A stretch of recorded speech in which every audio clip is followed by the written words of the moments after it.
Un cordial saludo para todos, sean bienvenidos a este programa Testigos en la Fe. El día de hoy vamos a hablar sobre el sacramento de la reconciliación o sacramento de la confesión, como también lo conocemos. Y para ello quiero valerme de un texto del Evangelio según San Juan, en el capítulo 20, versículo 19 al 24. Al atardecer de aquel día, el primero de la semana, los discípulos tenían cerradas las puertas del lugar donde se encontraban, pues tenían miedo a los judíos. Entonces se presentó Jesús en medio de ellos y les dijo: «La paz con vosotros». Dicho esto, les mostró las manos y el costado. Los discípulos se alegraron de ver al Señor. Jesús les dijo otra vez: «La paz con vosotros. Como el Padre me envió, así yo os envío a ustedes». Dicho esto, sopló el Espíritu sobre ellos y les dijo: «Reciban el Espíritu Santo. A quienes perdonéis los pecados, les queda perdonados, y a quienes les retengáis los pecados, les queda retenidos». Tomás, uno de los 12, llamado el mellizo, no estaba con ellos cuando vino Jesús. Los otros discípulos le dijeron: «Hemos visto al Señor». Palabra del Señor, gloria a ti, Señor Jesús. Antes de iniciar, se encuentra con nosotros el seminarista Jonathan. Él está en un tiempo de experiencia, el año de pastoral en nuestra parroquia Nuestra Señora del Rosario. Nos va a acompañar el día de hoy en nuestro programa. Hablando del sacramento de la reconciliación, debemos primero saber qué es. Y hay unos nombres que nos van introduciendo un poco en este hermoso sacramento. El sacramento de la confesión, de la reconciliación, de la penitencia. El primer nombre que recibe es precisamente el sacramento de la conversión. ¿Qué es la conversión? Sacramentalmente, Jesús nos llama a la conversión. Es un cambio de vida, una transformación de vida. El sacramento de la reconciliación es también el sacramento de la conversión, un sacramento que nos lleva a un cambio de vida. Un segundo nombre que recibe es el sacramento de la penitencia, porque consagra un proceso personal. Cada uno de nosotros hace penitencia para poder reconciliar los pecados que antes tiene. Precisamente en el tiempo de la Cuaresma hacemos mucha penitencia para poder tener como esa tranquilidad, esa paz interior, para podernos reconciliar con el Señor. Un tercer nombre que recibe este sacramento es el de la confesión, porque es la declaración consciente de nuestros pecados a un ministro, gracias a que Jesús instituyó este sacramento.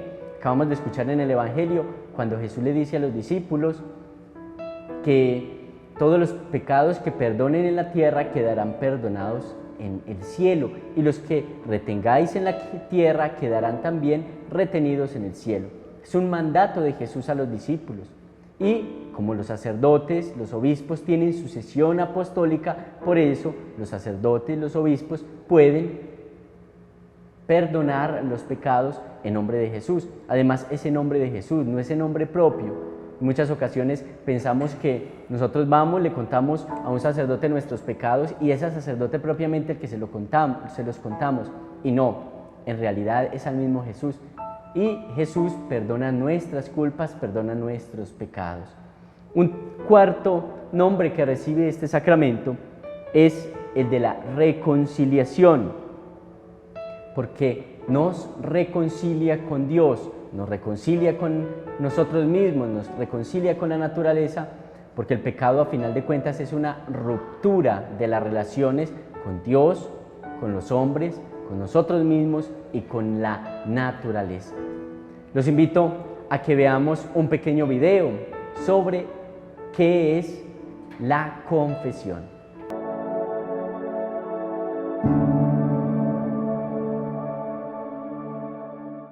¿Qué es la confesión? Cuando perdemos la luz de la gracia a través del pecado, solo tenemos una cosa que nos puede ayudar: la confesión. En la confesión nos reconciliamos con Dios a través del ministerio de la Iglesia.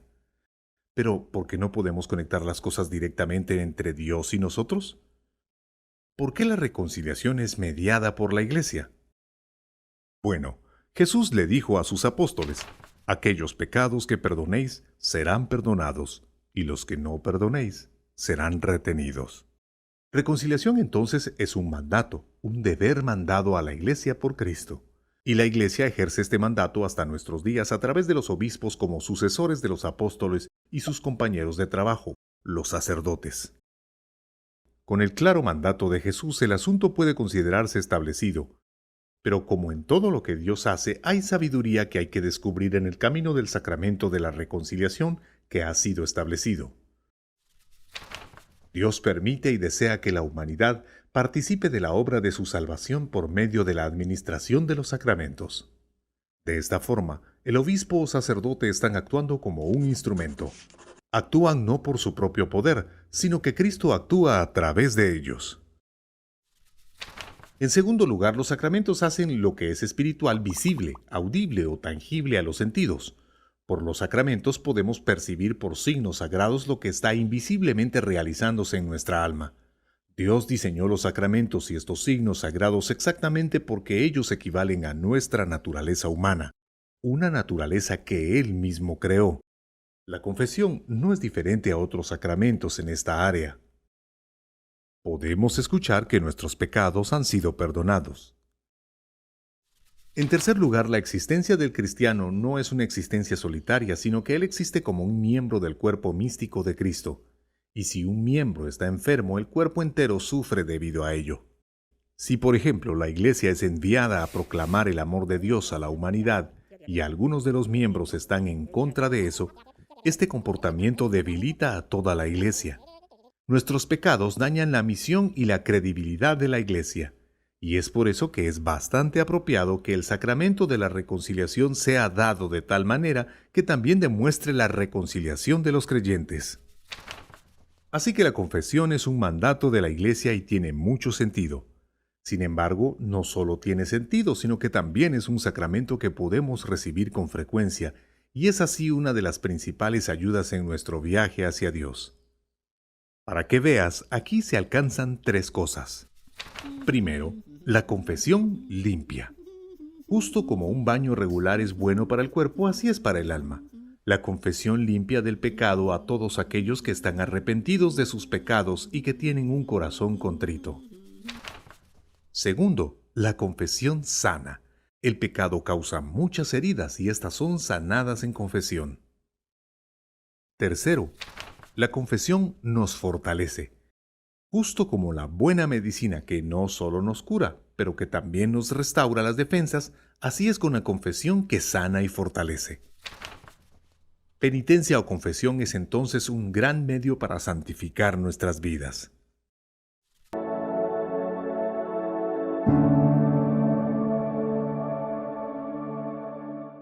En este momento vamos a hablar un poquito acerca de los 5 pasos para hacer una buena confesión.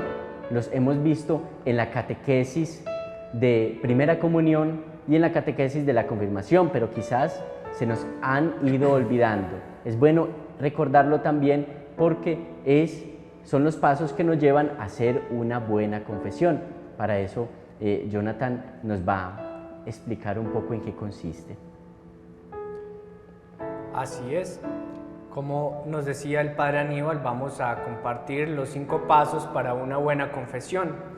Sabemos que todos, cuando vamos a realizar algo muy importante, siempre nos preparamos, siempre con antelación organizamos todo para que todo salga de la mejor manera.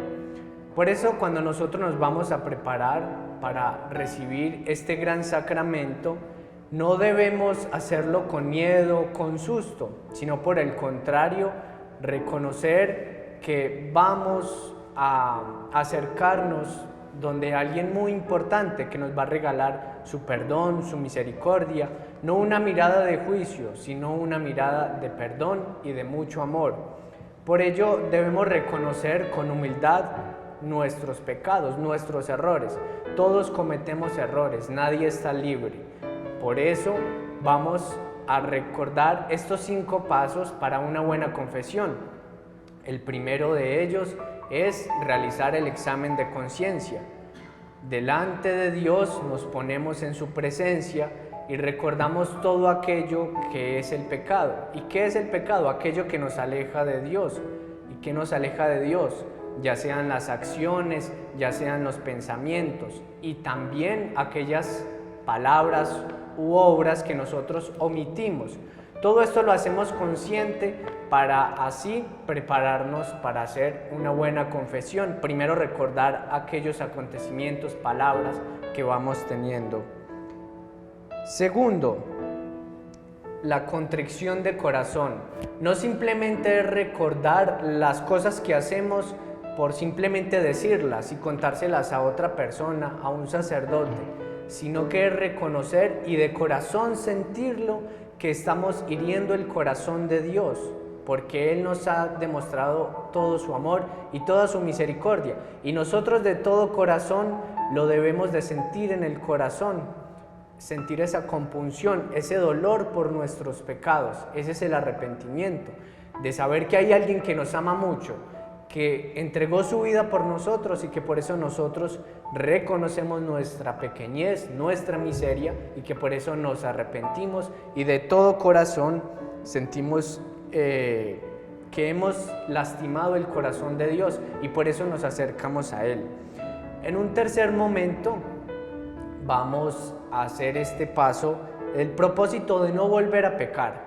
Cuando yo reconozco algo es porque tengo la intención de no volver a cometer este acto que me aleja de Dios y que me aleja de los hermanos. Por eso se hace este examen de conciencia, primero reconociendo, luego teniéndolo presente en el corazón y tercero, ahora sintiendo el deseo de cambiar, de no volver a pecar. Aunque nosotros volvemos a caer por nuestra fragilidad, por nuestra condición de pecadores, pero es con toda la intención, con toda la fuerza de no volver a cometer ningún pecado.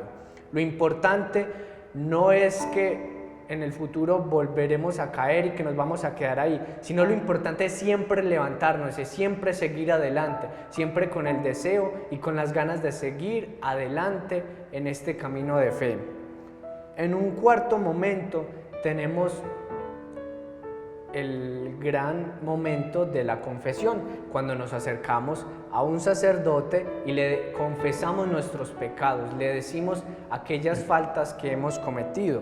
Es por eso que para nosotros debe ser un momento de misericordia, de amor y de sinceridad, porque nos estamos acercando precisamente hasta un instrumento de Dios que ha puesto para que nos acerquemos a Él, y no nos debemos acercar en este instante donde el sacerdote, así con vergüenza, con miedo, con susto, sino por el contrario debemos de tener esos sentimientos de acercarnos donde un padre, donde un sacerdote, que Él nos va a dar esa gracia, que Él nos va a dar esa presencia de Dios en nuestra vida, y por eso nos acercamos con una mirada de ternura y no con orgullo, ni con vergüenza, ni con miedo, sino por el contrario, abriendo nuestro corazón ante alguien que nos va a dar la gracia de Dios. Y quinto, el último paso para una buena confesión es recibir la absolución y cumplir la penitencia. Es muy importante nosotros siempre decirle los pecados al sacerdote, pero además de ellos es recibir la absolución, y está excelente porque es un momento impresionante cuando recibimos este sacramento. Se vive un momento de gracia especial en la vida. Muchas personas pueden expresar qué se siente cuando nos confesamos, pero solamente aquel que vive este sacramento puede experimentar y puede sentir la gracia y la misericordia de Dios en la vida. Y luego, cumplir la penitencia. Cuando cumplimos la penitencia es cuando ya está cuando se cumple todo este sacramento, cuando ya se da por hecho el perdón de Dios. El perdón siempre está dado, simplemente que nosotros debemos reconocer estos 5 pasos y que nos acerquemos con sinceridad y con caridad ante Dios que nos ama y que quiere llegar a nuestra vida. Así es, Jonathan. Vamos a pasar ahorita a conocer un poco la materia y la forma del sacramento de la reconciliación. La materia son todos los pecados que cada uno de nosotros pueda tener. Todos los pecados son ante Dios reconciliables. Ante Dios se pueden borrar absolutamente todos. Los únicos pecados que no se pueden borrar son aquellos que la persona no desea salir de ella, de esos pecados, de esa condición, o los pecados que no quiere que se borren. Precisamente esos son los pecados contra el Espíritu Santo.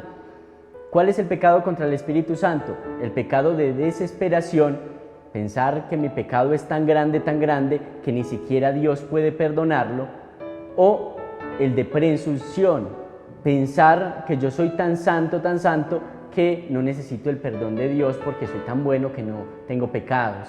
Esos son los dos pecados contra el Espíritu Santo, porque a final de cuentas no se abre a la gracia de Dios. Y el otro pecado que Dios no perdona es el pecado en el cual la persona persiste, insiste y no quiere salir de ese pecado.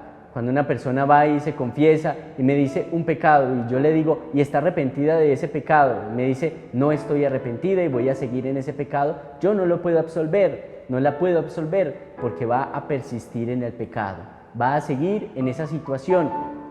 Entonces la persona no está arrepentida, solo se borran aquellos pecados de los cuales nosotros nos sintamos arrepentidos. ¿Cuál es la materia de la reconciliación? Precisamente eso, los pecados. ¿Qué es el pecado? Vamos a ver un video, también un poco corto, de qué es el pecado, sobre qué es el pecado.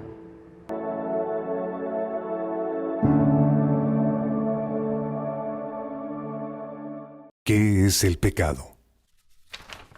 Los pecados son pensamientos, palabras y obras en contra de la ley divina. ¿Qué es la ley divina? No es un libro muy grueso con una gigantesca y larga lista de disposiciones legales, sino más bien es como Jesús dice: la ley consiste en el amor de Dios y en el amor al prójimo. Si alguien realmente ama a Dios y al prójimo, cumple la ley.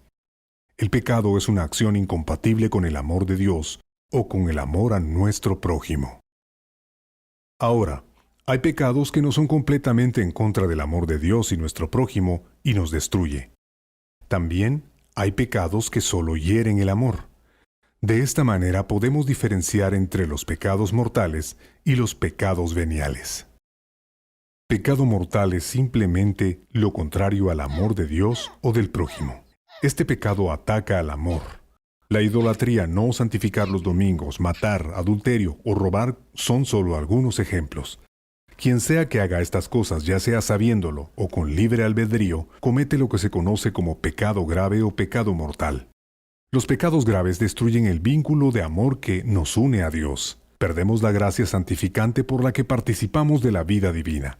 Y así, la pérdida de la gracia también significa la pérdida de nuestra vida sobrenatural. Por esta razón, los pecados graves también se llaman pecados mortales. Los pecados veniales, como todos los pecados, muestran una cierta carencia en el orden correcto de las cosas. Podemos decir que son pecados no tan graves o no tan serios, puesto que no están radicalmente dirigidos contra el amor de Dios o del prójimo. ¿Cuál sería un buen ejemplo para ilustrar esta diferencia? Bueno, mentir es siempre pecado. Este pecado sería grave si yo lastimo a alguien en un asunto muy importante o si le causo daño. Por ejemplo, si le vendo a alguien una gran casa por mucho dinero, cuando estoy convencido y tengo el conocimiento que la casa en realidad es casi un basurero. Eso daña directamente el amor al prójimo.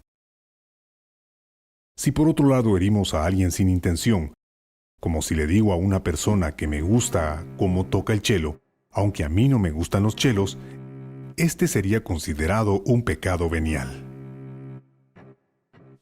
Pecados veniales, entonces, son menos graves, porque no destruyen el amor de Dios y al prójimo, pero tampoco lo hacen mejor. Son y siguen siendo pecados. Deben evitarse al igual que todos los otros pecados. Más aún, debido a que son frecuentes los pecados veniales, nos llevan a caer rápidamente en pecado mortal. Si, por ejemplo, en asuntos menores, soy frecuentemente creativo con la verdad, Formaré un hábito y rápidamente me encontraré en una situación en donde empiezo a mentir en cosas más importantes. Así que allí tienes los pecados graves, mortales y los veniales.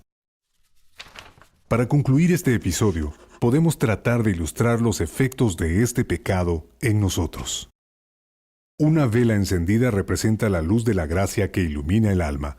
Nos muestra el camino de Dios para que podamos alcanzar la meta con seguridad. Así es como debería mantenerse esta vela, encendida todo el tiempo. Con el pecado venial, la llama inicia a tambalear. Aún podemos ver cosas, pero una vela intermitente ya no tiene una brillante iluminación. Y es difícil ver todo claramente. Todo aquel que ha tratado de leer algo con la luz intermitente de una vela sabe de lo que estoy hablando. Con el pecado mortal la luz se apaga completamente. Estamos en la oscuridad y no tenemos la capacidad de seguir caminando hacia Dios hasta que se restaure la luz. Y aquí lo tenemos, una vez más con un ejemplo diferente. Vivir una vida de gracia significa comer sano, creces y prosperas. Los pecados veniales son como la comida que no digieres, o demasiado de lo mismo. Cualquiera de las dos te darán un dolor de estómago. Por otro lado, los pecados graves son como veneno. El fin, se acabó, adiós. Mientras con pecados veniales se pueden enderezar las cosas en gran medida, con los pecados graves se necesita ayuda desde el exterior. Y esta ayuda nos viene de Dios en la forma del sacramento de la reconciliación o confesión. En confesión, para quedarnos con el ejemplo, somos resucitados o la luz de la gracia es reencendida.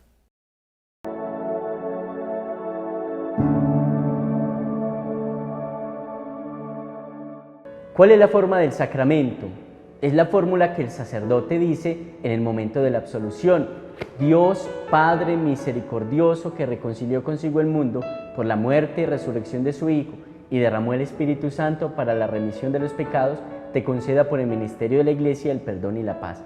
Y yo te absuelvo de tus pecados en el nombre del Padre y del Hijo y del Espíritu Santo. Mire que esta fórmula ya tiene todos los elementos necesarios para el perdón de los pecados. El sacerdote absuelve, pero no es en nombre propio, es en nombre de Jesús, del Padre y del Espíritu Santo, es decir, en nombre de Dios. Nosotros no tenemos la potestad de perdonar pecados si no fuese por la gracia de Dios y por el ministerio de la Iglesia. Incluso los sacerdotes que tenemos la posibilidad de perdonar pecados, los que tenemos las licencias, tenemos un carnet que es el que nos dice si sí podemos o no podemos administrar el sacramento de la reconciliación. Hay sacerdotes que tienen limitados algunos sacramentos de la reconciliación o que no puede administrar el sacramento de la reconciliación a un grupo de personas. Hay otros sacerdotes que pueden celebrar pero no pueden administrar el sacramento de la reconciliación. Es según también lo que el obispo, que es nuestro pastor, decida con cada uno de los sacerdotes. La fórmula entonces es la que les acabo de decir y esa fórmula, como las demás fórmulas, no se pueden cambiar de ninguna manera.